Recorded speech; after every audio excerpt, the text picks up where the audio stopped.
பாட்டு பிளேட்ஸ் நேயர்களுக்கு வணக்கம். இன்றைக்கி ஃபிஷ் ஃப்ரை எப்படி பண்ணுறதுன்னு பார்க்கலாம். அதற்கு தேவையான பொருட்கள்: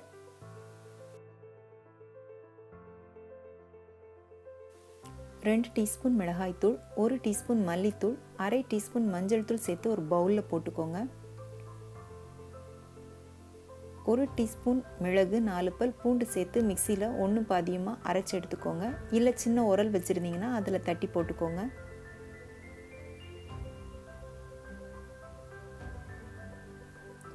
1 டேபிள் ஸ்பூன் எலுமிச்சைப்பழ சாறு சேர்த்துக்கோங்க. தேவையான அளவு உப்பு சேர்த்துக்கோங்க. 1/2 டேபிள் ஸ்பூன் எண்ணெய் சேர்த்து மசாலாவை நல்லா கலந்துக்கோங்க. தண்ணிக்கு பதில் எண்ணெய் சேர்த்து கலக்கும்போது மீன் மேலே மசாலா நல்லா ஈவனாக கலந்துருக்கும். அதோட எண்ணெயில் வறுத்தெடுக்கும் போது மீனை விட்டு மசாலா தனியாக உதிர்ந்து வராது. இப்போ இந்த மசாலாவை எல்லா மீன் மேலேயும் தடவிக்கலாம். நான் 1/2 கிலோ வஞ்சரம் மீன் எடுத்திருக்கேன். உங்களோட விருப்பத்துக்கு ஏற்ற மாதிரி நீங்கள் எந்த மீன் வேணாலும் எடுத்துக்கோங்க. நான் பொதுவாக மீன் வறுக்கும்போது இஞ்சி சேர்க்க மாட்டேன்.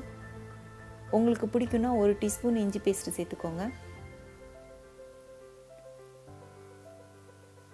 பூண்டை ஒன்றும் பாதியமாக தட்டி போடுறதுனால பூண்டு நல்லா எண்ணெயில் வறுப்பட்டுருக்கும். அது சாப்பிடும்போது ரொம்ப டேஸ்ட்டாக இருக்கும்.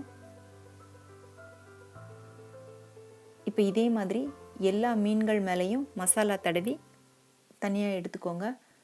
ஒரு 1 மணி நேரம் இதை நல்லா ஊற விட்டுட்டு அப்புறமா வறுத்து எடுத்துக்கோங்க.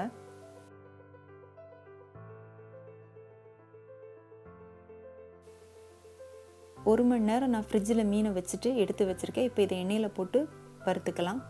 ஒரு கடாயில் கொஞ்சமாக எண்ணெய் சேர்த்துட்டு எண்ணெய் சூடானதும் அதில் கொஞ்சம் கருவேப்பிலை போட்டுக்கோங்க. கருவேப்பிலை போட்டுட்டு நீங்கள் ரெடி பண்ணி வச்சுருக்கிற மீனை இதில் போட்டு வறுத்துக்கோங்க. மீனோட ஒரு பக்கம் நல்லா வெந்ததுக்கு அப்புறமா இன்னொரு பக்கம் திருப்பி போட்டுக்கோங்க. எப்படி வெந்துருச்சுன்னு கண்டுபிடிக்கிறதுனா, மீனோட மேல் பாகம் இந்த மாதிரி கொஞ்சம் நிறம் மாறி இருக்கும்.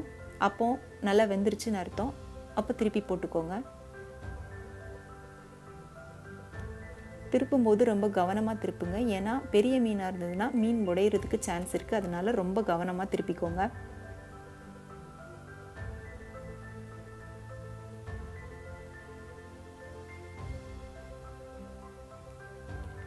இப்போ மீன் ஃப்ரை ஆயிடுச்சு.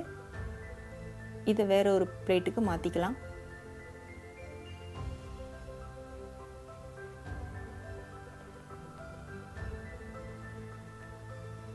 இதே மாதிரி மற்ற மீன்களையும் போட்டு வறுத்தெடுத்துக்கலாம்.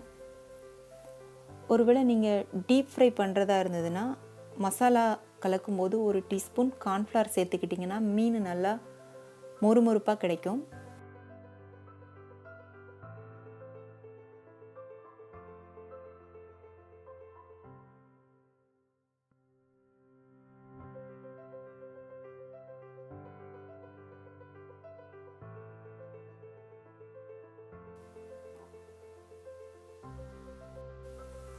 இப்போ சுவையான ஃபிஷ் ஃப்ரை ரெடி ஆயிடுச்சு.